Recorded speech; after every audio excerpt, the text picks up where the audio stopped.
guys, வணக்கம் and welcome back to my channel.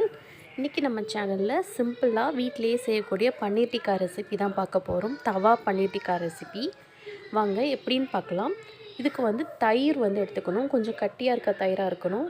கூடவே கொஞ்சம் சால்ட்,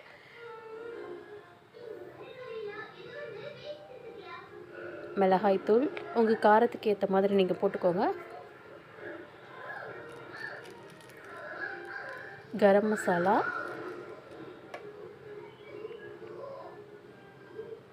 இஞ்சி பூண்டு பேஸ்ட், கொஞ்சம் பெப்பர், இது எல்லாத்தையும் நல்லா மிக்ஸ் பண்ணிக்கோங்க. மிக்ஸ் பண்ணதுக்கப்புறம் நம்ம பன்னீரை வந்து க்யூபாக கட் பண்ணி வச்சுக்கணும். அந்த பன்னீரையும் இது கூட சேர்த்துட்டு கூடவே நமக்கு வெஜிடபிள்ஸ் வந்து ஆனியன் அண்ட் குடமிளகா இது ரெண்டுத்தையும் வந்து க்யூபாக அதே க்யூப்ஸ் ஷேப்லேயே கட் பண்ணி இந்த மாதிரி மேரினேட் பண்ணி வச்சு 1/2 அன் ஹவர் கழித்து இந்த மாதிரி ஸ்கூவரில் ஒன்று ஒன்றா இந்த மாதிரி ஒரு குடமிளகா, ஒரு பன்னீர், ஒரு ஆனியன் அந்த மாதிரி ஆல்டர்னேட்டிவாக போட்டு வச்சுக்கோங்க.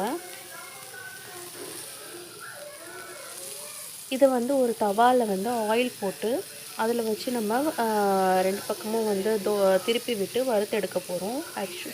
இது வந்து நம்ம அவன்லேயும் பண்ணலாம்.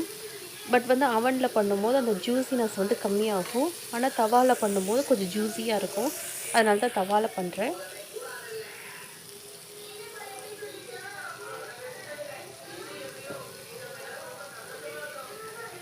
ஒரு 2-3 மினிட்ஸ் கொடுத்து திருப்பி விட்டு எடுத்தால் ஃபுல்லாக கம்ப்ளீட்டாக நல்லா வெந்துடும்.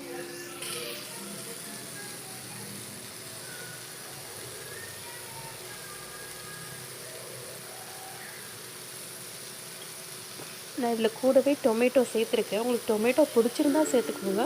பிடிக்கலைன்னா நீங்கள் ஆனியன் குடமிளகா மட்டும் சேர்த்துக்கலாம். அவ்வளோதான், நம்ம ஈஸியாக நம்ம வீட்டிலேயே செய்யக்கூடிய பன்னீர் டிக்கா ரெசிபி ரெடி ஆகிடுச்சு. நீங்களும் உங்கள் வீட்டில் ட்ரை பண்ணி பார்த்துட்டு எப்படி வந்ததுன்னு சொல்லுங்கள். தேங்க்ஸ் ஃபார் வாட்சிங்.